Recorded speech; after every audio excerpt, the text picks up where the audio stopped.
This episode of the podcast is sponsored by Clean Cut Barbershop, located on 21 East Kelsey Avenue in Salt Lake City, Utah. To schedule an appointment, visit cleancutbarbershopslc.com.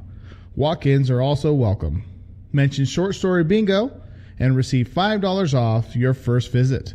Now, on to the show! Ooh, that's a bingo! Is that the way you say it? That's a bingo. You just said bingo. Bingo! How fun! How fucking fun indeed it is. Welcome back, ladies and gentlemen. Short Story Bingo, episode 39 for that ass. If this is your first time, welcome. If this is your second time, the retention program is working. What we do on this podcast is I am a glorified narrator to stories that you would not have probably heard anyway. It's like Audible, sort of. Got a special guest on today, Dangerous Devil. Say what's up. What's up, everybody? How y'all doing today? Hell yeah. And we're going to interview him a little bit more at the end of the story, and then also we're going to include a track.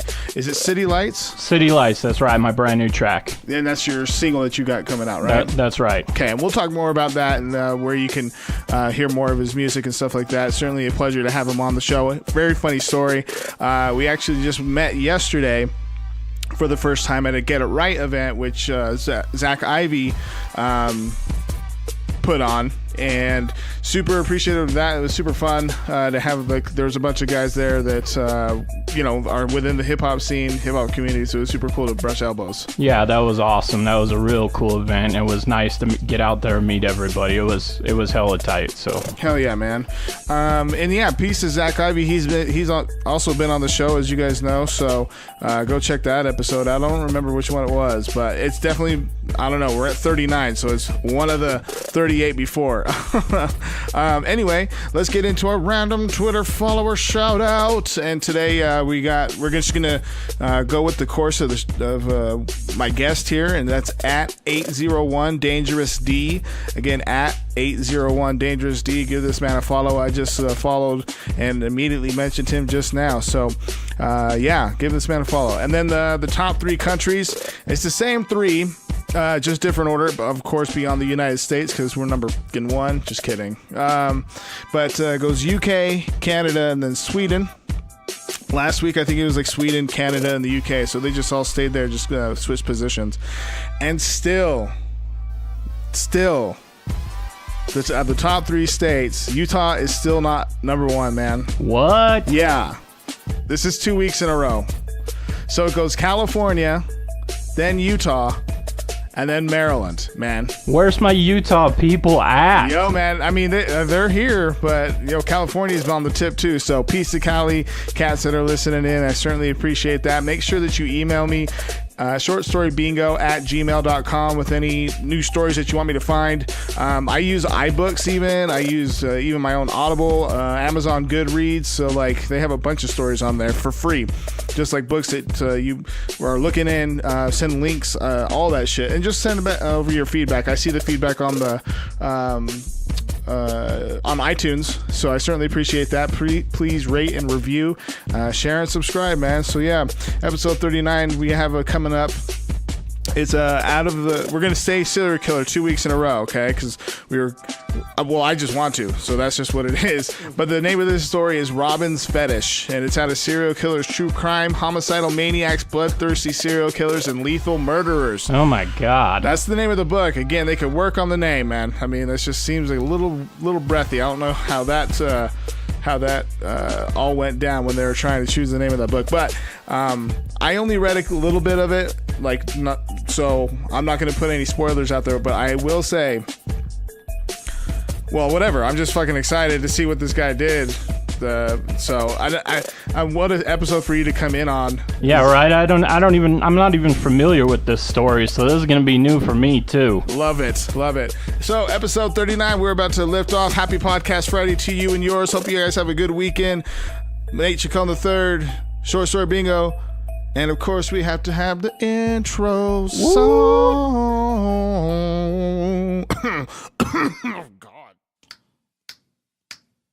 Short story bingo. Short story bingo. Short story bingo. Short story bingo. Sometimes they're funny and sometimes they're sad. Most of the time they're funny because I hate to be sad. Short story bingo. Short story bingo. Short story bingo. Short story bingo. But don't take my word for it. Spare fingers. On June 1st, 1981, a maid from the Moonlit Hotel in Villa Park, Chicago, reported to the manager that something smelled awful. I can only imagine what the fuck that might be. It's probably just like old lasagna or something. I think. Right. That's exactly what I think it is.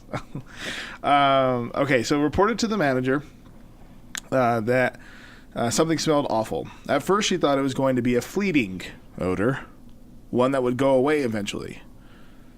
But as the day went on, the smell only worsened. Afraid the guests would start complaining about it, because they fucking would immediately, the manager tracked down where the smell was coming from, and he found it in the vacant field at the back of the building. Okay? According to the manager, he was prepared to dispose of a dead body, but only one that belonged to an animal. So he was expecting to come up on like a dead dog or something, or fucking some dead carcass of an animal, not dead carcass of a human. Yeah, I mean, why would you expect it to be a human? You wouldn't. That's Right. exactly. You fucking wouldn't, man. P.S. I would definitely want to look at this Moonlit Hotel. Moonlit Hotel. I want to see how many stars they have. Because maybe it just wasn't the smell that people didn't want to go to. Yeah, look that shit up on the internet, maybe. I'm going to look it up right now. Let's see. Villa Park, Chicago. Villa Park. Maybe it's out of business. Top 10 hotels. Hotels. It's not even a thing anymore. It's not even a thing anymore. Yeah, if bodies are in the back, probably not going to be a thing anymore. Bodies in the back. That might be my next song, actually. I was gonna say that sounds like something for sure. Yeah, man. Yeah, no, it's done.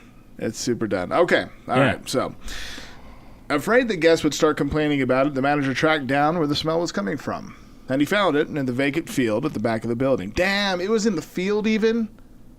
So like it was so stinky that it came into the fucking hotel. Have you ever smelled a body? Not like a dead body. No? Yeah, I've smelled bodies. They stink.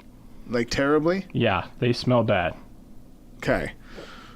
Okay, so he was, according to the manager, he was prepared to dispose of a dead body, but only one that belonged to an animal. What he saw, however, was the body of a woman. The remains only consisted of bone fragments and some skin, which was being eaten by maggots. The manager didn't think twice. He called the police. Thank you, sir. When 3 detectives received the call, they were not surprised. That area of Chicago was a rundown place. The fast food chains, bars, and clubs and junkie shops were often filled with shady people. Those who were looking for either drugs, quick sex, or both. Sounds like my type of people, actually. Upon arriving at the lot, the police instantly knew that they had a murder case. Yeah, okay, well maybe fucking manager telling you that he found a dead body in the back, that there's only a couple fragments. I don't know. I guess I don't know the topography of Villa Park, Chicago, and what kind of other critters that they have there, like fucking cougars or something. So I don't know if maybe they're like, maybe like a mountain lion got her or something. You know what I'm saying? But upon arriving at the lot, the police instantly knew that they had a murder case. Even more information. Yeah, not only was the woman gagged, but she was also handcuffed. Her sweater was still on, as well as her underwear, but they were pulled down to her thighs. Sounds like they have some real genius cops working back then. They instantly knew they had a murder case. The socks she wore contained a few rolled dollar bills, indicating that it wasn't a robbery gone wrong. Those dollar bills were fucking used for something. You know exactly. She was sniffing that booger sugar, dang. Yeah. The devil's dandruff. In their estimate, the 3 detectives agreed that the woman had been there for quite some time now. Okay, judging by the decomposition And the maggots. right. Worse, they also believed that she was left there alive and only died when she succumbed to whatever the cause of her death was. That would be like, just thinking about that, like if she was put there. Well, I mean, I would hope. I'm not gonna say hope, but like maybe was like hit real hard or something, and then like died. Oh, I don't know. The police didn't waste time. After all, they needed to know the identity of the victim by obtaining fingerprints and teeth impressions, if they were still salvageable. They also needed to discover if the current scene was also the murder scene, or was it just the dumping scene? The time of death, and of course the cause. Okay, all right, fucking regular police work, CSI. It sounds like an episode out of, that shit. As the body was being prepared to be sent to coroner Pete Seichman, which is super specific that they put his name in here. The detective, Kind of random, too, actually. right, like first and last name. I don't know, whatever, man. The detectives came to the conclusion that since it was the first report, the body had recently been left at the location. All right. The implication was that the culprits, in case there was more than one, were able to tolerate the decomposing body before they had the chance or the sense to dump it. Wait a second. Let me reread that, because was she left there dead already then? Is that what that just said? Okay. Yeah, I guess that's what they're saying, that they were able to tolerate her body and then drop it there. Is that what they're saying? Yeah, I guess that's what. Let me reread it. As the body was being prepared to be sent to the coroner, Pete Seichman, my boy Pete, the detectives came to the conclusion that since it was the first report of the body, I'm guessing, the first report of the body? I mean, there would only be one report of the body, I feel like. Right. The body had recently been left at the location. Okay. The implication was that the culprits, in case there was more than one, were able to tolerate the decomposing body before they had the chance or the sense to dump it. Do you get that? I think I get it, but what the hell does that... I mean, what does that tell us about the story? Like... I don't know. I guess I don't understand. Like, the implication was that the culprits, in case there was more than one, were able to... I swear to God, I know that some of you guys are listening right now, like, you idiot, this is... and I totally get it. You can bang your fucking shower wall right now. The implication was that the culprits, in case... My God, come on. The implication was that the culprits, in case there was more than one, were able to tolerate the decomposing body before they had the chance or the sense to dump it. I don't feel like that was very well written. Okay. I think this could have been written better to tell us this. That's my impression of it. Beyond that, I think that maybe what is being conveyed is that these dudes had the body for a while, and maybe it was decomposing like in their shit. Even though I got the idea that maybe she was left there like alive. I don't know. Okay, anyway, fuck it, we're going to move forward. Inspecting the missing persons report was of no use, for no one had reported a missing prostitute. They thought the victim was one because of the rolled up dollar bills. They had to wait 2 weeks for the teeth impression and fingerprints analysis. Isn't that still faster than today? They're like slow getting that shit back today, like DNA and stuff. Don't they take like months? I feel like you're right. Yeah, like they're really slow today to get the shit back. Like 2 weeks is like super fast today. And it's 1981. This is 1980 Yeah. In the story? Yeah. This is 1981. Okay. So I don't know. I mean, but like they had to wait 2 weeks for the teeth impressions and fingerprints analysis, but it was worth it. Finally, the victim was identified. She was Linda Sutton, 28 years old, a mother of two, and, as expected, because you guys are dickheads and fucking stereotyping assholes, a prostitute. Okay, well, post-mortem examination revealed that she had been dead for 3 days. But due to the large wound on her chest, her left breast had been removed. The decomposition rate was increased. Did you guys just hear that? Okay. She was Linda Sutton, 28 years old, a mother of 2, and as expected, a prostitute. Post-mortem examination revealed that she had been dead for 3 days.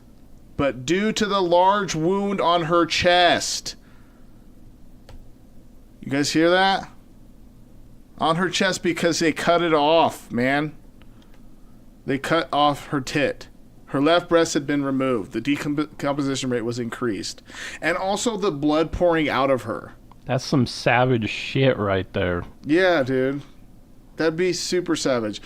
Okay, so check this out. I was watching the other day a gal go through her... a gal going through her transition to become a male. And, you know, very intense procedures have to be done in order for that to be completed. Sure. And so she was she was having a party to celebrate her breast being removed. And which is super cool, whatever. I mean, if that's what, you know, if that's what's going on, that's what's going on. But I just was sitting down watching it like, yo, man, that just seems like a lot of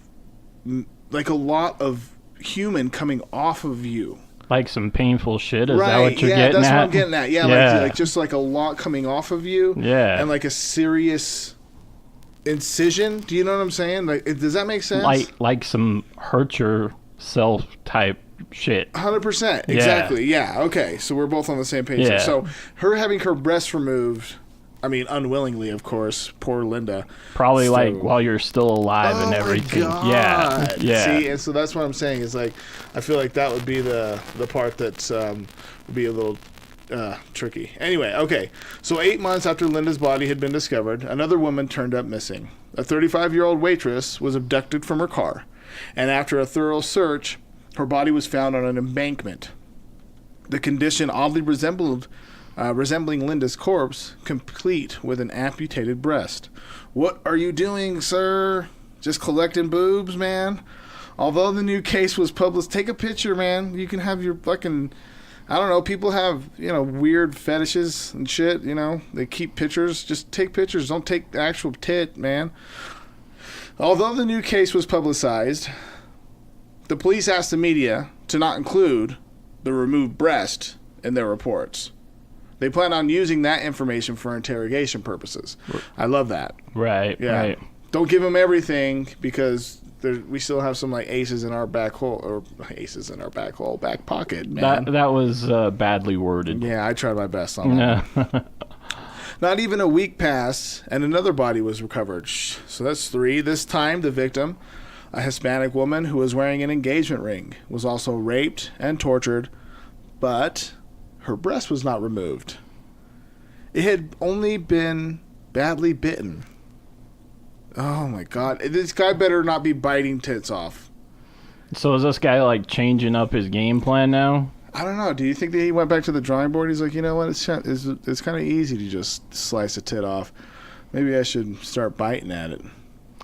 So maybe in his deranged mind, he's like trying to change up what he's doing so the police don't look at him, or he's just a freak and he wants to do something different. I love that first part because maybe he's like, they won't notice because this one's only bitten. They'll think it's someone else. Exactly. Trying to dust his trail. Yeah, okay, I got you. Yeah. Another difference from the 2 other corpses was the fact that the killer masturbated on the body. Jesus. That's one sick motherfucker right there. Dude, don't jizz on dead bodies, man. Come on, man. Take it easy, bro. Good Lord. Okay. It wasn't indicated... Oh, wait. Another difference from the 2 other corpses was the fact that the killer masturbated on the body. It wasn't indicated how the psychiatrists arrived at such a conclusion, but they all figured that the man behind this murder was a family man, probably someone who loved animals and was a respected person in society. At night, however, he turned dark. What a fucking Jekyll and Hyde situation? Like, and also, like, the psychiatrist would be like, you know, I really think that he's a family man. I think that, and he probably loves animals. Have you ever seen any of the like stuff on TV about these guys? Like how many of these guys turn out to be like family dudes. John Wayne Gacy was a family dude, and he had kids buried under his house. Yeah, exactly. And there's like the He was a senator or like a local mayor. Or something like that. And wasn't there like the like Green River Killer or something? It was like the dude was going along and like killing all the women and like Ted Bundy or something. Well, Ted Bundy wasn't a family man. Ted Bundy lived by himself. Well, I got a funny story for you too, and I'm not going to get into this on here, but and this is the honest to God truth. My mom worked for a serial killer, and I spent the night at his house as a kid. Really? I swear to God. What was this? Did he have a moniker, like a name? It was not like his actual name, but He was a serial killer that lived here in Salt Lake. He had children, and that's why I was there. I was there with his kids. Honest to God truth. This is a true story. And he went to death row here in Utah and was executed. What was his name? Nah, I ain't saying, dude. I ain't gonna say. I mean, if it's public record that he was executed. Mm-hmm. So are you worried that like his family will hear this or something? Nah, I think his family relocated and changed their names, but I'm just going to leave it at that, and let's move on. Let's move on with the story. All right. Let's move on with the story. That's pretty interesting, man. Yeah, but also crazy. Fucking weird. It's crazy. Like it's weird hindsight. as fuck. It's weird as fuck. It's a true story, though. Right. Okay, so at night, however, he turned dark. Okay, on May 15th, Lorraine Borowski was innocently walking her way to the realtor's office where she worked when someone kidnapped her from the parking lot. Her body turned up in Clarendon Hill Cemetery in Villa Park some 5 months later. Like the other victims, she too was raped repeatedly and tortured. A wire wound around her chest was also used to amputate her breast. God! Exactly 2 weeks after Lorraine was abducted and killed, 2 weeks, Shui Mack became the next casualty. So that's 5 bodies we're up to. Report said she was on her way home from their family restaurant in Streamwood and was in the car with her brother. When the two argued, her brother dropped her off, thinking that one of their relatives who were driving behind would pick her up. She never returned alive. Damn. For her body was recovered buried in a construction site. What the fuck? This dude's doing all kinds of craziness. Right. Like all the others, she too was raped, tortured, and mutilated. Okay? Doesn't say anything about the breast part, though. Mm-mm. Okay? In June, another prostitute named Angel York was abducted. But she had the fortune to survive. It's beyond a fortune to fucking survive, man. I mean, I think that's like... There's always like one person that like escapes. Like the last week, in episode 38, we were... the one I was reading about this South Korean cannibal gang. And just to give you a quick synopsis of that story, which is totally fine. They preyed on wealthy people in South Korea. There were a bunch of ex-convicts. Well, they were just getting out of prison, what have you. This is in 1994, P.S. Okay. It's a band of 6 dudes. They had a lair in the hills of South Korea. And so they blackmailed an employee at a Hyundai dealership, got the mailing list for the folks that have bought a car there, and would pick at random who they would lure, mutilate, well, like dismember, eat, and then incinerate the body. They made their own incinerator. Oh my God. Right. So, anyway. Man, that's crazy, because I own a Hyundai. Now I'm going to be thinking about that all the way home when I'm driving. Holy shit. So yeah, that's what they did. But what I was getting at is the amputation of this stuff. You know, like, I don't know, man. Like, it's just crazy to think that how far people are really going, you know what I mean? Right. Yeah. Also, her brother must have felt like shit. I don't mean to say it like that, but fucking I bet that argument too was over nothing.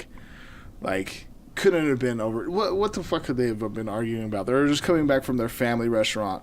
What could they have been arguing about? Like how Nothing important enough. at all. Just like, Yeah. just nothing. Just probably about her.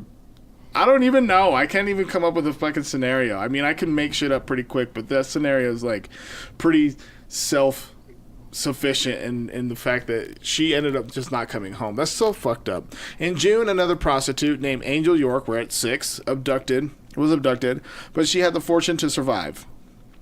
Oh, that's right. That's why I brought that up. Is because there's always one that ends up leaving. So there was one dude that got snatched up by this South Korean gang, and when he got taken to their lair and shit, he's like looking around, like kind of like tied up and shit, and he's seeing all these articles of clothing, like just around that these guys were not going to be wearing. You know what I'm saying? They're like, that's a pile of hats, man. So he's putting 2 and 2 together and figuring the shit out. That looks like an oven for a human. And he's figuring this out, and he's knowing it's time to roll out. Yeah, he ran, and he got away. And notified the police, and boom, all those guys got hemmed up, and they were like killed within 6 months. Oh man. Which, you know, go fuck yourself. He definitely should have died that quick. Okay, so that's what I was saying. So she got out and she survived. So this is gonna foil the plan, right? Because if you survive, then you're fucked. I mean, the killer's fucked. Right. In June, another prostitute named Angel York was abducted, but she had the fortune to survive. According to her report, a red van took her, and inside, the men handcuffed and raped her. Oh my God. Before slashing her breast off and masturbating on the wound. Oh my God. This is one crazy mofo. Oh my God. Their last action was to cover her mutilated breast with duct tape before dumping her body outside like a used bottle. At this point, the police now knew there was more than just one killer. It would explain the differences in the modus operandi. But Angel's description didn't help the identification of the serial killers. And so the murders continued. In August of 1982, Sandra Delaware, a prostitute, was found in the Chicago River. Her hands were tied at her back, and her breast was mutilated. On top of being raped, she would have also been stabbed and strangled. A little more than a week later, the body of Rose Davis, she was 31, was found. Her injuries were similar to the previous victims, but the police agreed she suffered more because aside from being raped and strangled, she was beaten with a hatchet. Damn. Yo, they're just going in. There's a lot of anger in these. You notice that? Right. A lot of anger. As far as like how they how they mutilate him, how they like hit him with these tools and these instruments and these things they're doing. There's a lot of anger in it. But also the masturbating in the wound. Yeah, I mean this shit is unnecessary. So unnecessary, right? It's so unnecessary. It starts to get unnecessary with the thought, right? Well, of course, right? Yeah, just fucking take it easy, man. And I'm curious to see how many, right? I'm curious to see how many. Okay, around the same time Rose was abducted, Carol Pappas, 42, also went missing. However, her body would be found some 5 years later. Wow. As the bodies piled up, so had the clues. The Behavioral Science Unit of the FBI reported that the murderer was probably someone with a confused sexuality. He could be a closet bisexual, and he could look a little effeminate. These characteristics, albeit interesting, were not that helpful. The police needed the identity, but so far, none of the physical evidences, which comprised mostly of bodies and wounds, led them to the perpetrator. Until Beverly Washington was attacked, raped, and tortured, and she survived. Beverly was only 20 when a man held her captive in her van aside from the usual torture and sexual. Oh, hold on, let me redo that. Okay, 1 second. Okay, these characteristics, albeit interesting, were not that helpful. The police needed the identity, but so far, none of the physical evidences, which comprised mostly of bodies and wounds, led them to the perpetrator. Until, of course, Beverly Washington was attacked, raped, tortured, and she survived. Beverly was only 20 when a man held her captive in his van. Aside from the usual torture and sexual assault, the man also amputated her left breast and slashed her right breast before finally dumping her body on a railroad track. And this is who we found out is going to be the scapegoat here, the person that might... She survived the attack, She survived the attack, and from her, the police were able to gain invaluable knowledge about the van's description, as well as the man responsible for her near-death experience. So they dumped her off, like, thinking that she was going to just die. I don't know, man. See, that's all fucked up to me, because, like, if you're going to go that far, just fucking... I mean, you should just kill her at that point before you dump her body. Or do you just think that, like, she's going to die in a timely manner because she has, like, these huge wounds on her? I'm thinking, like, this person probably thinks that they're just dumping the person like a piece of trash at that point. Right. They've gotten so used to it being, like, a systemized process at that point. They don't even they don't even think of these people like humans anymore. It's just like a system to them. It's interesting. Yeah, it's systemized. They've got it down to a system, and they just start dumping these people, and they get sloppy. And so I think they just probably, like, they just dumped her thinking she was going to bleed out and die, and they didn't bother to make sure she was actually dead. Wow. You know what I mean? Yeah. That's what I'm thinking. Well, see, and I guess this is why I'm not a serial killer. I would hope not. Well, right, because you'd be the second one I've sat with in my life. Shit. But like I would, like, logically thinking about it, I mean, you for sure don't want witnesses, so, like, you'd have to kill her. But like you're saying, I could see absolutely that theory of them just like, it's just trash. She's gonna die. Like, it's a wrap anyway. Yeah. Yeah. And completely just devaluing her life in general, and, like, who's gonna believe her or whatever the fuck, you know what I'm saying? Yeah. I mean, everyone will believe you, P.S. So, like, if you're trapped in a van right now listening to this podcast, everyone will believe you. Try to get out. Yeah. Just kidding. Please, I hope you're not in a fucking van dying. All right, the horror... Oh, excuse me. On the day 20-year-old Beverly was abducted, she was working as a prostitute. I mean, there's... obviously... See, that's the other thing, is I think that... Very vulnerable human beings. That's the other thing. I think they devalue these women because they're prostitutes. I think that they don't look at them as human beings because they're prostitutes. They are pieces of material. So to speak? Yeah, so to speak. I mean, they're for sure not. They're absolutely human beings. But.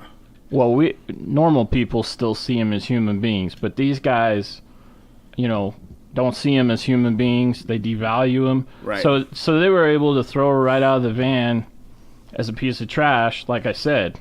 Right. And so they didn't worry about her being alive or dead. They thought she was just going to die.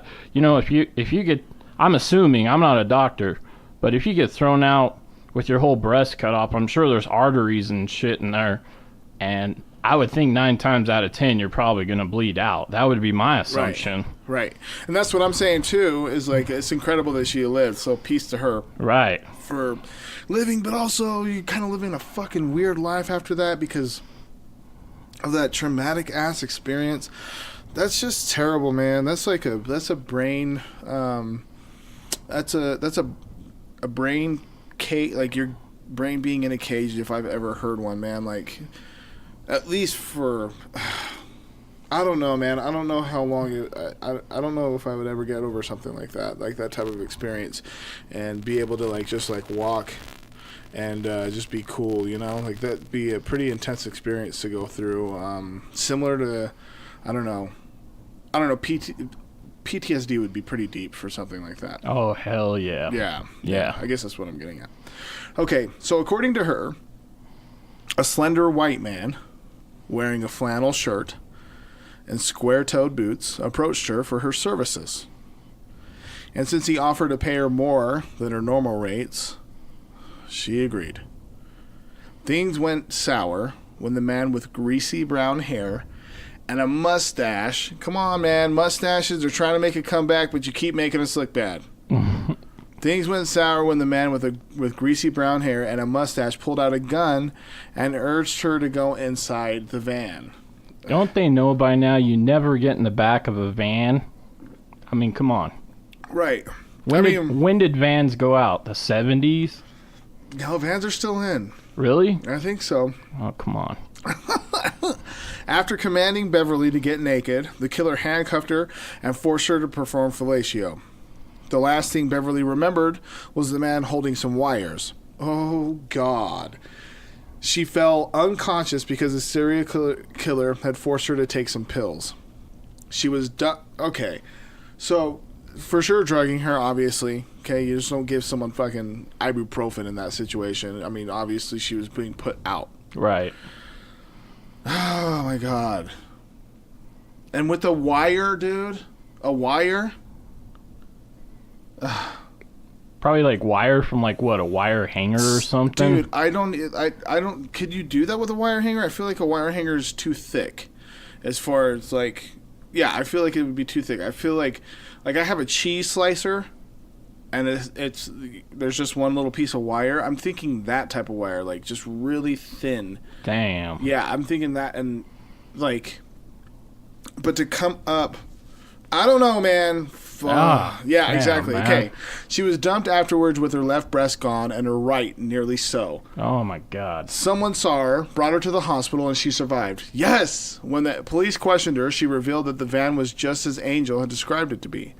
It was red. In her memory, Beverly recalled tinted windows. Naturally, you should have tinted windows if you're serial killing. Wooden dividers inside. What? They made, like, compartments? And a roach clip. And a roach clip. See, that's like 70. That's got 70s written all over it. I know, but it's definitely not. It's the 80s. Wooden dividers inside and a roach clip and feather hanging by the rearview mirror. Okay. A roach clip and feather. So, like, the roach clip's probably holding the feather. The date of the first encounter was not clear. Some said it was October 5th, some said the 20th, and another one mentioned November 7th. But, November 7th? Do you know? Oh, that's December 7th. Sorry. Pearl Harbor Day. Nah. November 7th. Why does that sound so familiar to me as far as a day that I should know? Anyway, and another one mentioned November 7th. But on that day, the police saw a van which fitted Beverly's description to a T. When the driver of the van was interviewed, however, he didn't fit the man with greasy brown hair and mustache. For an instance, his hair was red. Eddie Spreitzer, the driver, confided that the van belonged to his boss, Robin Gecht. That's who we got to now, ladies and gentlemen. Look him up right now. Pause the podcast and look him up. Robin Gecht. Let's all look at him together, shall we? I'm sure he's a fucking awesome human being, and he looks even cooler, I'm sure. Robin, oh, God. Is he a winner? He's super. Come over here really quick. Just come take a look. Look at this dude. Oh, yeah. Oh, my God. You're a sick individual, sir. I know all about this dude. Do you? Yeah. I know all about this dude. So now you're privy. So now you're up to. Okay. I'm up to speed on this one. Okay. Yep. So they went also by the Ripper crew. Yep. Okay. Yep. I'm up on this one now. I didn't know, so we'll keep going. His hair was red. Okay. Let me maximize this out again. Okay. He didn't seem nervous. Upon seeing... Okay, hold on. Let's run that back. Okay, Eddie Spreitzer, the driver. I think I'm saying it right. Spreitzer, Spreitzer. Look him up, too. Eddie Spreitzer, the driver, confided that the van belonged to his boss, Robin Gecht. And with his help, the police were able to track down Robin's address. Upon seeing him, the police knew that he was their man, from his hair and mustache to his shirt and boots. But the man before them was confident. He didn't seem nervous, so the police figured that either he was innocent or he just truly believed that he was untouchable. With Robin calm, collected, and cooperative, dude, the egos on some of these guys, bro. You know what I'm saying? Oh, yeah. They thought they were untouchable, just like you were saying. Yeah. Right. Yeah. With Robin calm, collected, and cooperative, and the fact that the police still didn't have an arrest warrant, they let him go after a couple of questions. Which is fine. The police did their job. Let's just hope that he doesn't run or something. And they never run. Sometimes they run. Like after questions and they're like, shit, they let me go, you know. Sometimes they run, but for the, like, I don't know, maybe not for the most part. Most of the time they don't run. Most of the time they'll stay there because they think they're going to get away with it. They've got egos. Is that the same one? Is that maybe along the same theory lines of arsonists that come back to the place that they burned just because they want to see, like, it being burned and how, like, do you understand what I'm saying? I understand what you're saying. A lot of these guys will keep trophies and shit. Like, they actually, I don't know what, I mean, I'm not one of these guys. I don't know what goes on their head, but I think they really think they're going to get away with it. Right. I do too. Obviously, they don't tick right. Right. I mean, if they didn't, they wouldn't be doing the shit in the first place. Exactly. Totally agree. Okay, with the possible man under their watch, the police went back to the surviving victims and asked them to pick out a photo of their assailant. They picked Robin Gecht. A superficial background check revealed that Robin had been arrested 3 years prior. But due to his underground connections, he was freed. Nearly 100% positive that their man was Robin, the police interrogated him and Eddie once more. While the first was notably collected, Eddie seemed to be on the verge of breaking down. So he's got it under control because he's a psycho and has no fucking feelings. Not before long, Eddie admitted to their crimes, which didn't just include rape, torture, and murder, but also a random drive-by shooting. That's kind of odd. Right. That's kind of odd. That's like legitimately odd. For what these guys have been doing, just a random shooting like that's kind of odd. Yeah, it really is. It's like, this seems, I mean, for sure this whole shit is out of character, but yeah, that does, you're right. I didn't see that one coming. In his story, Eddie was the driver while Robin was the shooter. The incident killed one man and left another paralyzed. God. And you know what, man? That's like crossfire shootings, drive-by shootings. Can you just see these two fucking clowns driving by and like throwing up West Side? They wouldn't be doing that. They would just be fucking bumping like Leonard Skinner and fucking I shooting. know. The first, and the reason why I said Leonard Skinner is like, you got to look up these guys. Oh, I know. Look them up. They go under the Ripper Crew. They're like a couple of Joe Dirt assholes. Yeah, exactly. That's a perfect description. Yeah. The first incident on the prostitute killing was with a black hooker, whom he believed was never found because Robin disposed of her body in the waters. Exact location was not disclosed. Before her death, the prostitute was used sexually mutilated. Robin also removed her breast and was shot to the head. To weigh her body down, the killer used a bowling ball. Word? It had to be like an 18. You know what? I always think it's really sad when you see these stories. The most sad thing is for the family is when they never get closure. Exactly. That's the worst thing is when these families don't get closure for their family members. Right. I mean, because like, especially after when they, find them. Yeah. And then they still aren't giving up that much information about it. Yeah. That's like, yeah, you're exactly right. That's a bit much, and it really is sad for the families for sure. But the bowling ball thing, I mean, if there's no resistance, do you think they could just pull a body down, right? Like in the water, just like weigh a body down? I think so. Yeah. That makes me want to try something like that. What? No, I would resist. I would for sure resist, but I would like to see, like, how quick it would take, like, a body down. My body. Okay. Yeah, my body. Like, okay, your body. Yeah, you had to clarify that real fast. My body. On my body. Okay. I have a 14-pound ball. I don't know. It just seems. I guess. I mean, people will put like, they use cinder blocks. You know what I'm saying? Yeah, I think you could probably. It's like cement shoes with the mafia. I think anything with weight would probably take you down pretty quick. But with my weight, I weigh like 220, and a 15-pound ball can pull me down. Well, yeah, I mean, I think it's all just a matter of the math, but there's also the issue of the body bloating and things like that with the gases once the Right. body decomposes and things like that. Right. So that's why bodies end up coming up, because they might not have tied it enough or something. Yeah, Yeah. exactly. Yeah. Weird. Anyway, okay. Okay, so she was taken down with the use of a bowling ball. In his oh my God, this guy did a 78-page report. In his 78-page report, Eddie mentioned the sordid details of how Robin murdered his victims, including his sick habit of having sex with the severed breast. What are you talking about? How do you even do that? What are you talking about?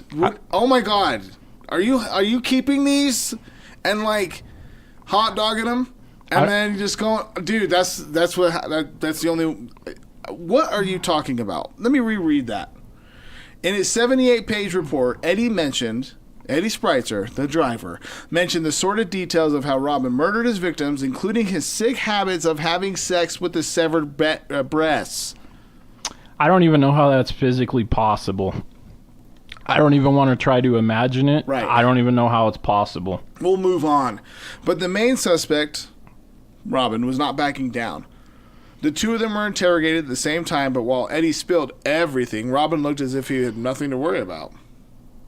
His attitude clearly frustrated the police, and worse, when the two were placed near each other, Eddie became scared. So much that he started changing his stories. Because he's scared of my man. He fucking severing breasts, having sex with him, masturbating in wounds. He told the police that Robin killed no one. And it was his girlfriend's brother. I'm going to try to get this name right. Andrew Kokoraleis. Andrew Kokoraleis, who was the killer. Okay. All right. With this new revelation, Robin remained undisturbed. He admitted to knowing Andrew, but it seemed like he wasn't going to pin him down the way that Eddie did. When Andrew was brought in, he confessed to their crimes with disturbing details. He told the police how they used different weapons, from polished ones like knives to unconventional things like piano wires. Oh my, that's the wires. That's the wires right there. Those are those so thin. Yeah, they're really thin and strong. Yeah. Oh my goodness. Yeah, that's it. Their signature was to remove one or both of the women's breasts. Lastly, Andrew said that he had been involved in the murder of at least 18 women. The details he provided matched what the police had in their files, so they were keen to believe that the crew had been cornered. Although Robin still showed no sign of guilt, his actions with the other women, even his wife, he's got a family, sir, Robin Gecht, sealed his situation as one of the killers. Reports said that Robin had a breast fetish. He would often ask the ladies he was with to let him poke their chests with needles or pins.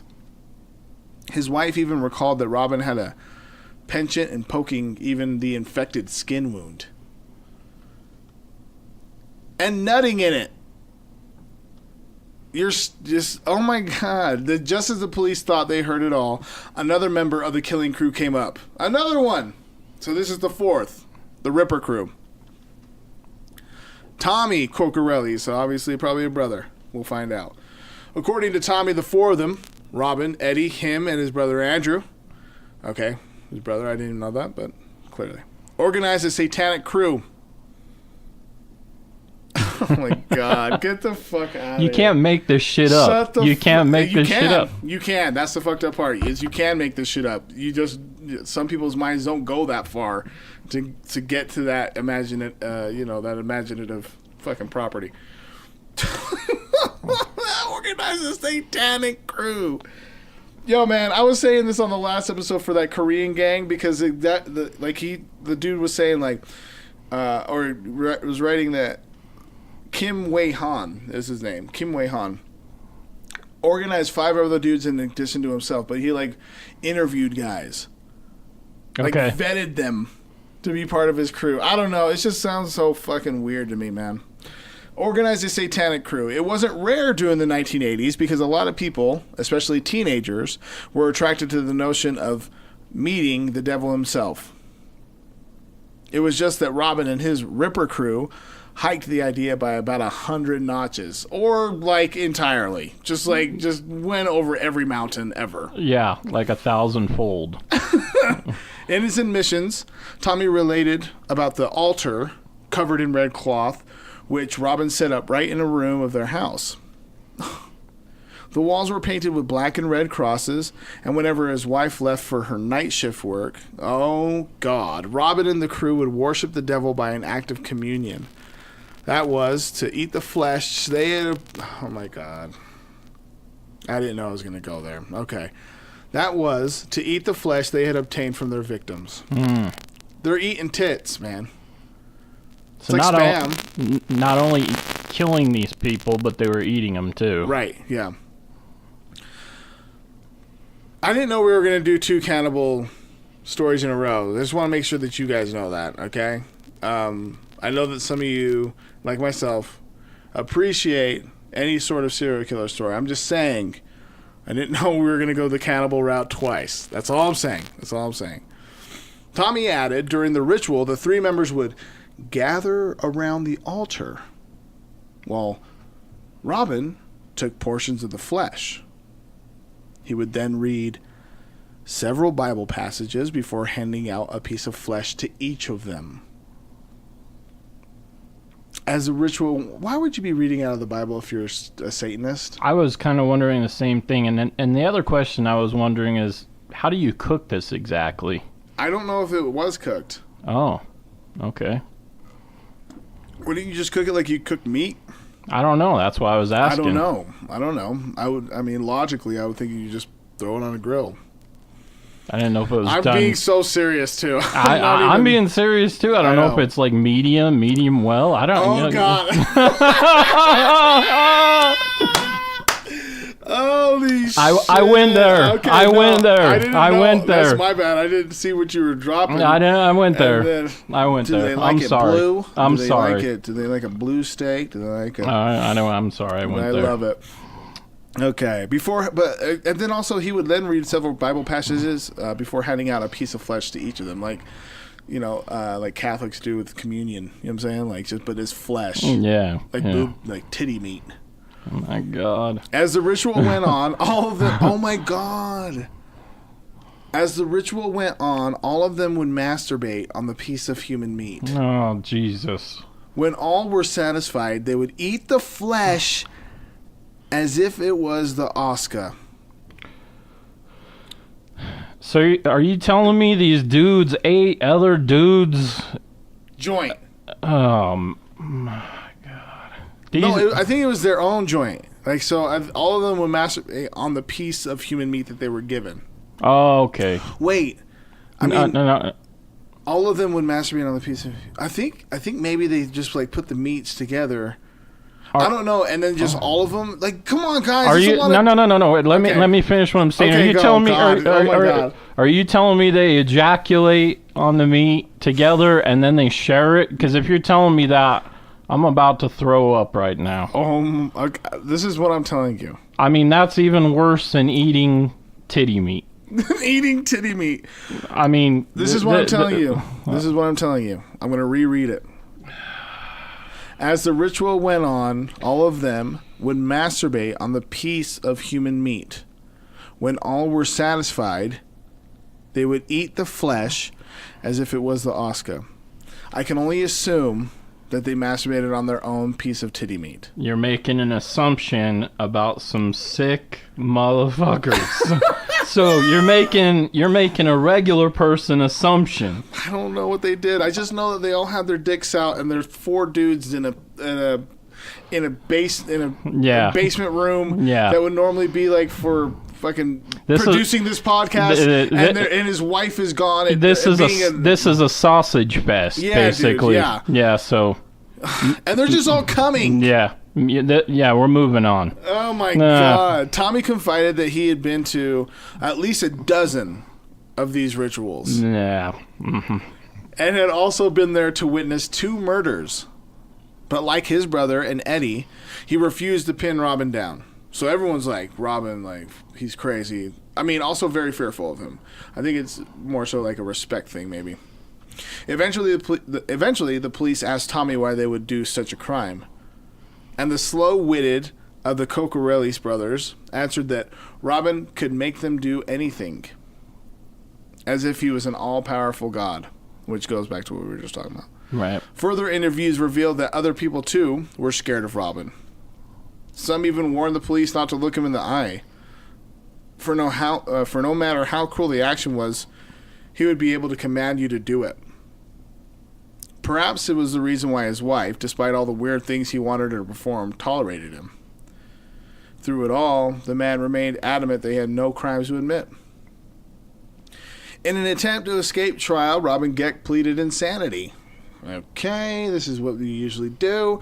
But the jury, after having him examined by psychiatrists, deemed him mentally fit to stand. Good for you, jury. A mistrial happened, but it resumed on September of 1983, where the prosecutor showed every possible evidences, including the altar, the rifle used for the drive-by shooting, and some satanic literature. Above all these, they also found a trophy. You ready for this? I'm ready. You called it. Above all these, they also found a trophy box in his house. This contained at least 15 pieces of breast flesh. Boom. You nailed it before. Boom. Yeah.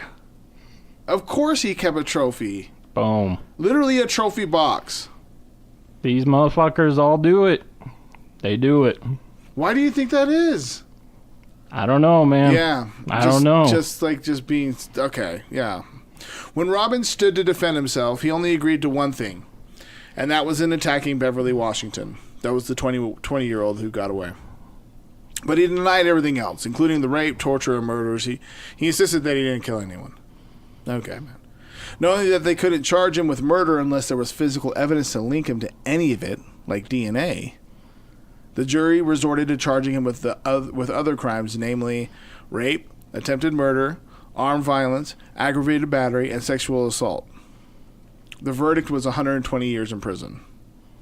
Damn, so they really couldn't even get him on murder? I know, all those things he did and they couldn't string him up on it. Damn. Because of DNA? Well, this was the early days, you gotta remember. Right. So what's the later developments on it, though, is what I wonder. For his confession, Tommy was sentenced to life in prison for the murder of Lorraine Borowski. The report said that the punishment should have been death, but since he had been consistent with his statement, his verdict was decreased. Currently, the punishment was commuted, and Thomas "Tommy" Kokoraleis will be released in 2017. Just last year. What? His brother, for his admission in the rape and torture of Rose Davis, was sentenced to a lifetime in prison. But later on, he retracted all his confessions, telling the judges that the police officers unethically treated him to the point of confession. According to him, they even provided him with all the information to confess about. Sir, you admitted to it. Right. That's it. End of story. That's all, man. Don't fucking... It just seems so contrived. Like, once you know... There's a problem with just admitting that you fucked up.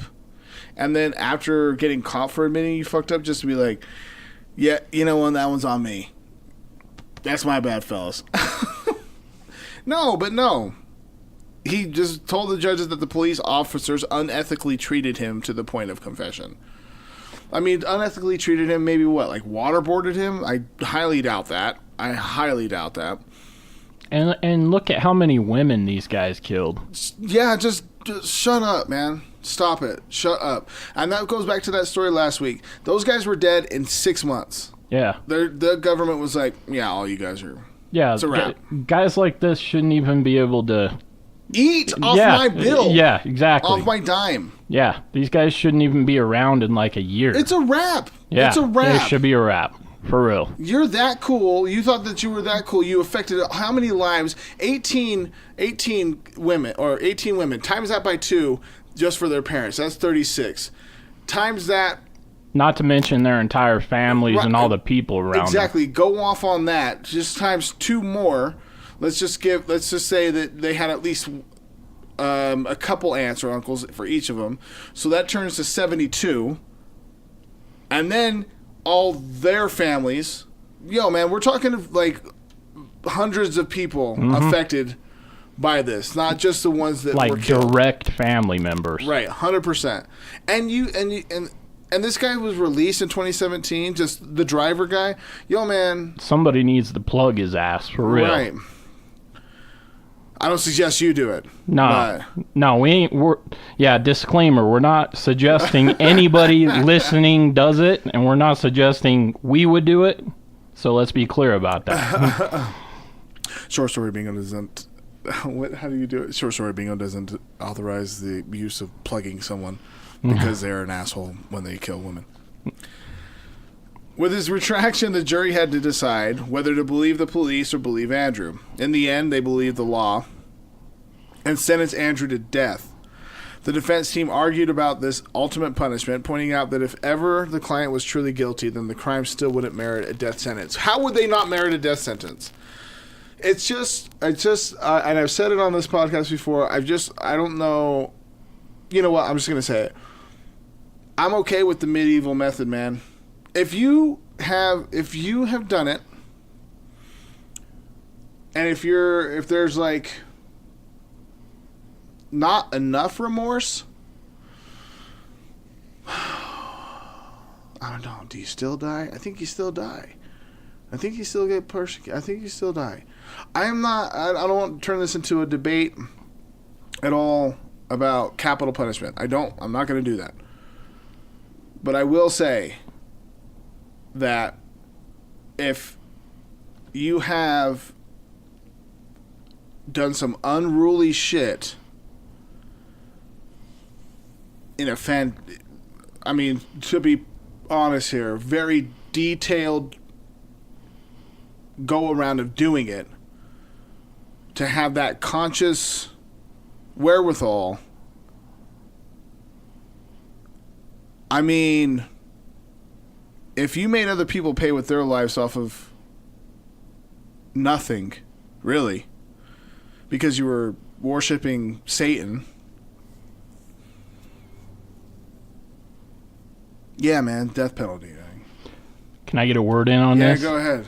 I know my moniker is Dangerous Devil, but that's a moniker. But I'm a rowdy motherfucker, so I'm just gonna go in and say it. I'm kind of one and done. I say you go in, you kill somebody, and you do it to be an asshole. I'm kind of like, you need to be done. Needs to be over. Right. Take your ass out. Right. And it's fine. I feel like it's totally fine. It's absolutely fine. Because it's like, yo, man, that's not a decision I made. That's a decision you made. Exactly. And your decision made a ripple effect, and it's terrible.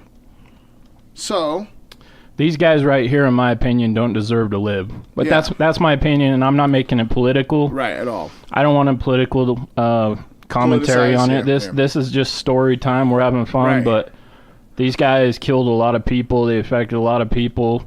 And just real quick, as far as I'm concerned, they should have been executed yeah. and fucking done. And that's it. I don't disagree. But again, we're not going to... Anyway, moving on. Because there are... And I'll just say this. I mean, you guys know me. I mean, sometimes we go down these rabbit holes. So it's totally fine. This is totally fine. I'm not worried about it. But there are certain cases where you're like, yo, man, there's folks on death row for like shit that they did not do at all. And so like capital punishment is absolutely, a fine line subject and a fine line topic. I certainly understand that. But when the facts are there, shit is like fucking so there. I don't know, I think. Why do we have people in our country that are spending 50 years? For instance, somebody I know who was just pardoned by the president, Weldon Angelos. Big case. I don't know if you know him, but one of your homies knows him. And I won't go off on this tangent too long, but he was looking at 55 years for marijuana.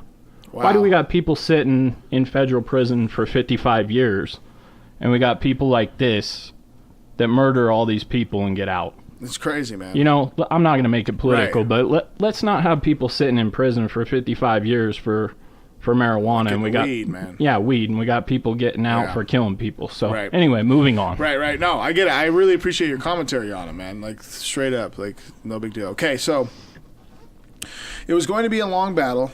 Okay, let me run that back. The defense team argued that this ultimate punishment, death, pointing out that if ever the client was truly guilty, then the crime still wouldn't merit a death sentence.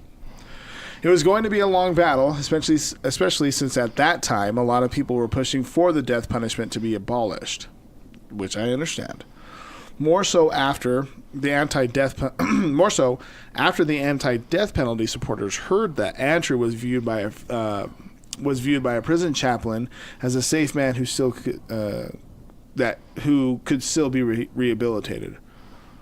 Okay. All right. I mean, I guess everyone gets a second shot, just not the people that you killed. So, furthermore, the defense team insisted that the court can approve premeditation. What? How do you not premeditate that many people? What are you talking about? I don't know. Which was a primary criterion in giving out the death penalty. Oh my God. As a last-ditch effort, Andrew's lawyers stated that their client had schizophrenia, which may or may not be true. The fact that a psychiatrist diagnosed him with the personality disorder could mean that he was vulnerable to external influences, such as one permeated by Robin Gecht.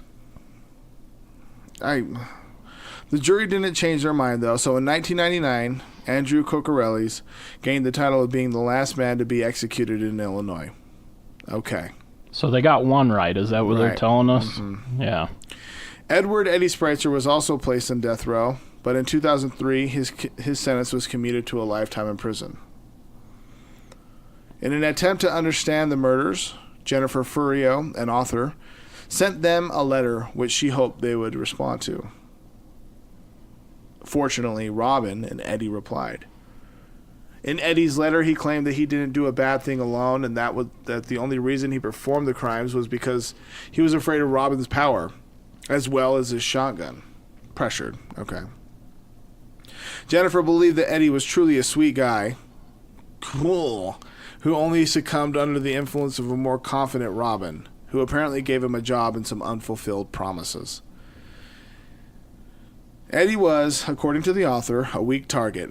Someone who, due to his unhealthy lifestyle and upbringing, became easy for Robin to manipulate, which honestly happens. Oh, yeah, it definitely does. It absolutely happens. So, it's not super far off, okay? I mean, I'm not going to, but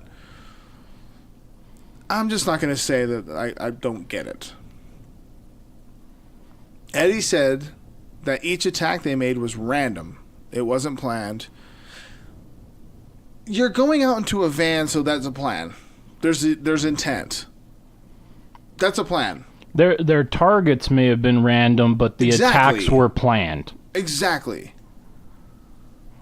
And that's what I'm saying, like the premeditated part, it's for sure premeditated. You got in the van, you guys are hanging around, and then boom, someone's like, hey, let's go fucking get her. Exactly. Everyone intended to do that. That's a plan. They just didn't know the people. Didn't know the people, didn't know what the plan was going to entail, whatever. That's a plan, man. Yeah. If I go out and I'm like, since you have your cup here, if I go out and I'm like, I don't plan to eat or whatever, like I'm just not hungry, and then I look and I see McDonald's, like, you know, those beautiful golden arches, and I'm like, you know what, I'm going to get a burger. That's an intent and a mini plan. Exactly. I'm planning to do that in the next 5 minutes. Exactly. That's a plan, man. Stop it. Eddie said that each attack they made was random. It wasn't planned. They would only have a target whenever... Okay, see? They would only have a target whenever Robin saw one woman with large bosoms, as he was very fond of it.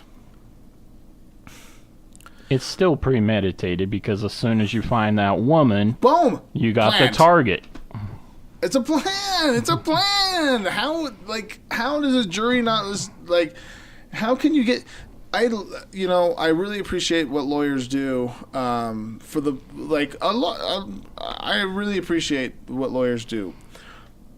I even appreciate defense attorneys that have to do everything that they can to scrape together a story to manipulate. Bullshit their way through it. Manipulate. It's manipulating. Yeah. I just don't know how they got this entirely, I do. It's just, fuck. Ugh, it's so, reading it is just so fucking mind-numbing a little bit. Okay, Eddie said that each attack they made was random. It wasn't planned. They would only have a target whenever Robin saw one woman with large bosoms, as he was very fond of it. Robin's letter contained some answers as to why he was obsessed with women's breasts. He said that it was a family thing, that every male in his parentage had a penchant for large breasts.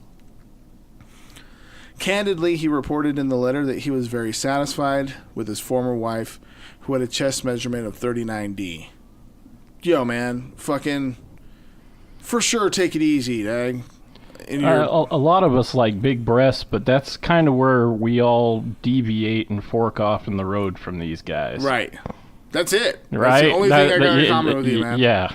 Asked if he was guilty of the crimes, Robin insisted, as he had before, that he killed no one, and he was not a serial killer.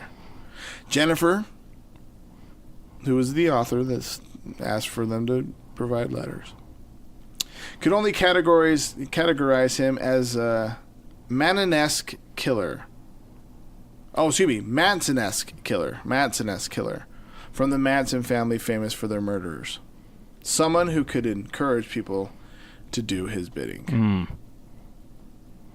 Episode 39 is in the books, ladies and gentlemen. We just read about Robin Gecht and the Ripper crew with my boy Dangerous Devil. Wow. Man, that was intense. That was intense. I got to close down iBooks for a second because I can't even fucking...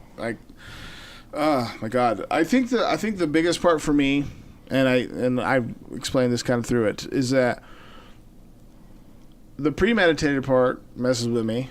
Yep.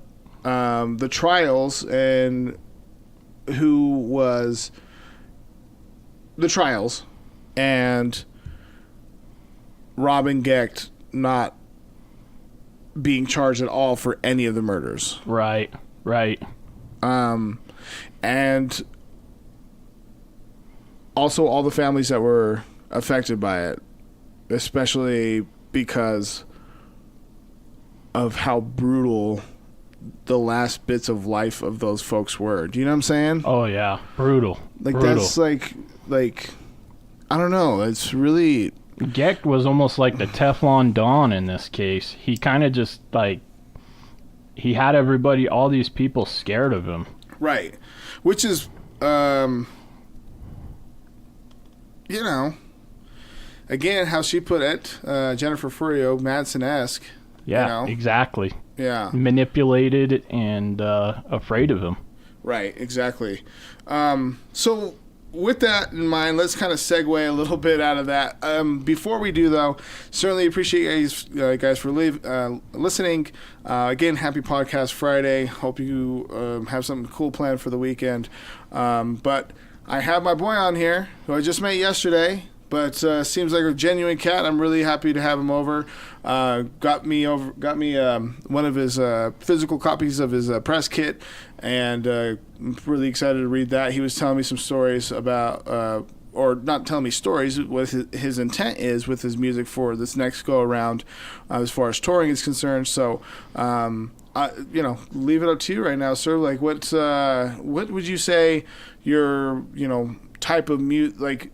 I mean, it's hip hop for sure, but do you feel like I listened to City Lights and I felt like I don't know if it was just a beat choice for that one particular song, but I had an idea or it came to mind like uplift. I mean, maybe that song's supposed to be uplifty because you were repping two different sides as far as California and also Utah. But it had kind of an electro vibe a little bit too. Sure. So, what would you say, like your niches or what have you? Well, before I get into that, I want to ask you the emotion you got from it, because I want to see if I hit the mark, because I know what I'm looking for. So tell me the emotion you felt. The emotion I got was proud, like as far as like Utah was concerned, and also I mean, the beat's jumpy, so like, I don't know, a little dancey, or groovy. You know what I'm saying? But mostly proud. Like, just you did a really good job at storytelling on it. Good. And so that's what I would say. Yeah. Did it give you positive feelings? Yeah, that's what I was saying. It kind of more positive feel. Okay, Yeah, they good. had more positive feel to it. Yeah. Good. Like something I could hear like at a an all ages kind of thing. Good. Yeah. That's what I was going for. So what I come from, I've kind of evolved with my sound. Okay. I've been around. I started in hip hop in the late '80s. I've evolved. I released my first true project in 1996. Wow. Yeah, long time. I've kind of evolved from more of a kind of, I would say, borderline gangster funk type sound in the late 90s. Now I'm kind of in my, I would say maybe later years in my music. Okay. And so I've kind of, I'm not a wild child anymore, so to speak. Right. So, I think every artist kind of reaches that point too. yeah, Right? Yeah. exactly. So I'm at a point where I'm trying to have fun with my music. I love that. Yeah. And I want to do positive things, but I also want to have fun with it. So I wanted to do something positive with the single. I wanted to have something fun that would reach everybody. And City Lights, when I heard the beat, the production on it was done by, shout out to HD Productions, by the way. When I heard that beat, I just knew, I mean, instantly when I heard it, I was online looking for some production. It was about 3 a.m. As soon as I heard it, I just reached out to him and I was like, I gotta have this production. Right. I have to have this. And I literally wrote that song that night. I love that so Yeah. much. Yeah. Because once it hits you, like being a songwriter myself, once it hits you, like you just got to go. Yeah. Yeah. Or at least write as much as possible, and maybe even like take a recorded memo so that you remember some Exactly. patterns and stuff like that. Yeah. Yeah. So that's great. Yeah. So I had to be patient because I actually wrote the song and I had to sit on it for almost 2 years. And I was like, Damn. yeah, budget wise, I needed the money to do this thing up right. I wanted to get in the studio. I wanted to send this thing off to master it properly. I wanted to shoot a video properly. So I wanted everything done the way that it needed to be done. Right. So that's what I had to do. And so, yeah, I wanted everything done perfect. So we had to do that. And, yeah, it turned out beautiful. I'm proud of it. It's probably the favorite song I've ever done. Ever? Ever. Wow, that's Ever. pretty strong. Yeah, and I've done 14 projects to date. Probably close to 75 songs. So, Wow. yeah, I'm happy with it. It's starting to take off. I've got some radio starting to pick it up. Now, so tell me what you, or tell the folks what you told me about the map you got. Just kind of tell me about that really quick. Oh, yeah.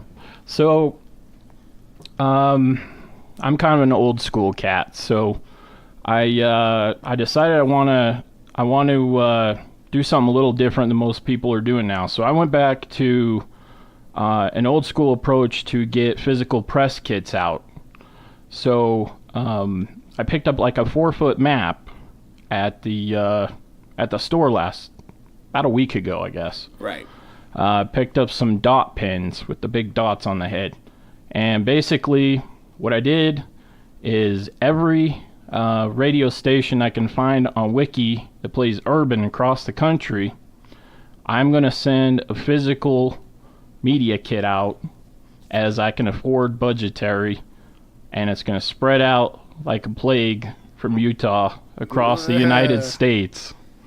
And over the coming months, hopefully over the next 2 to 3 months, I'm going to hit every station across the country with a media kit with this single. Love it, man. Yeah. So That's great. Okay, so like where can folks? I mean, I'm gonna be okay. Excuse me. Before I say that, I'm definitely gonna have his links in the description of the podcasts and the story, of course. But we'll have a link to his music there. But where can folks hear your music at?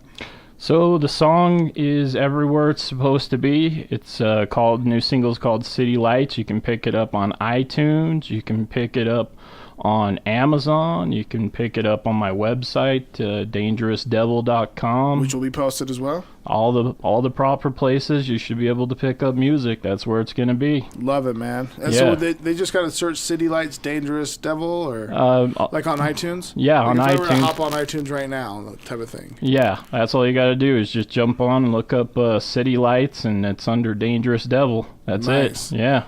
Well, we're going to play that song to finish this out. Man, thank you so much for coming on. It's been a blast, man. This has been probably one of the most interesting experiences I've ever done in my life, so I hope I can come back and do it again sometime. Would you like to come back? Hell yeah, anytime, man. This has been interesting. Then it's done. You're going to come back. We'll do a different story. We won't do just a serial killer. Okay. Well, whatever. It doesn't matter. Serial killers are interesting. So yeah, we can do it again. Interesting story. But this is episode 39 in the books. Happy Podcast Friday to you and yours. Again, if this is your first time, welcome. If this is your second time, the retention program is working. My name is Gabino Chacon, or Nate Chacon to some. And, we're going to get out of here, man. But we're going to play this song by my boy, Dangerous Devil. City Lights. Boom.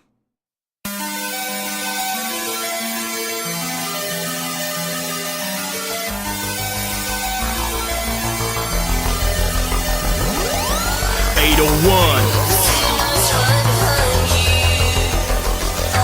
435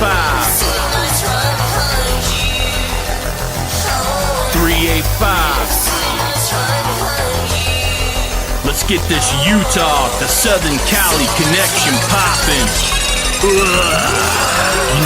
Every time I roll through LA, Hollywood, San Diego, Oceanside, I get nothing but love from the people. I tell you this to tell you Cali like it's second home to me. I always have a party when we there. So you know what? Let's drop this. Yeah. Leave the city lights behind me on the interstate wayfind me. Put the pedal to the metal, leaving town cause it's Friday.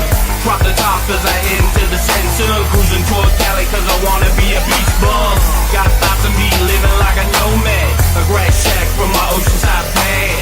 Daydreaming as the wind blows through my head. Got the world in my hands, so I'm living without a care. Hit 100 girlfriends dead. She sings Sean Keith said, baby, take me there. Game time, I do my damage to a blocker. Cops try to stop her, but they won't recognize her. This is classic like Phantom of the Opera. Right. All my mind says is fuck you coppers. You may try, but no, you can't stop us. I said, hey, no, you can't stop us. Stop us.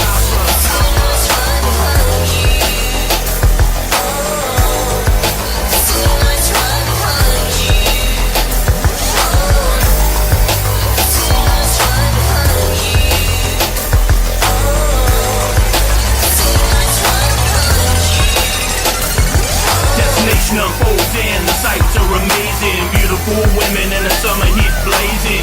Been cruising classics, rolling on Dayton's. I'm here to bring the party, now everybody waiting.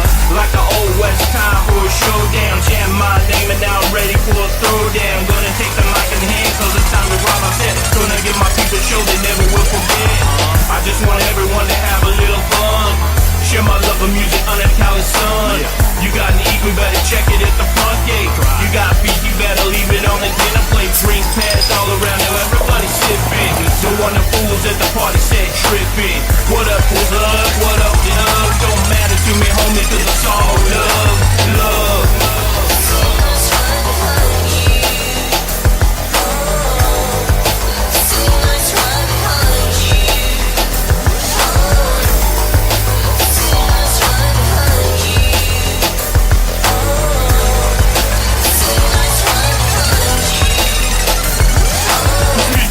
Through the course of my veins, be the inner engine in me like 100% octane. Like cypress seal, make me insane in the membrane. Hit the road every day like I'm out on campaign. I do this music they strictly for the love of it. All over the world to show me love now because of it. Living the dream and there ain't no better feeling. Like Lionel Richie, I'm dancing on the ceiling. Writing rhymes is the air that keep me breathing. Share my gift with the world, keep my heart beating. Haters try to hate, but you ain't competing. Feel me mess between every line that you're reading. Take full notes so you get the comprehension. Just slide a hand, put you at a disposition. You a bad and most not to mention. I'm holding down the crown cause I'm a man on a mission.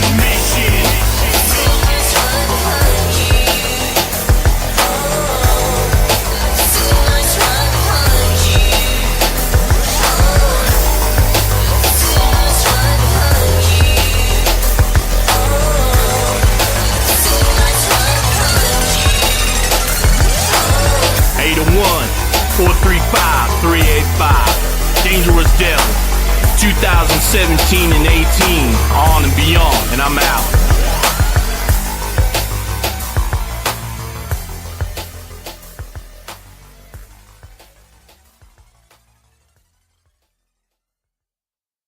Dun dun dun. Spare fingers. Yes.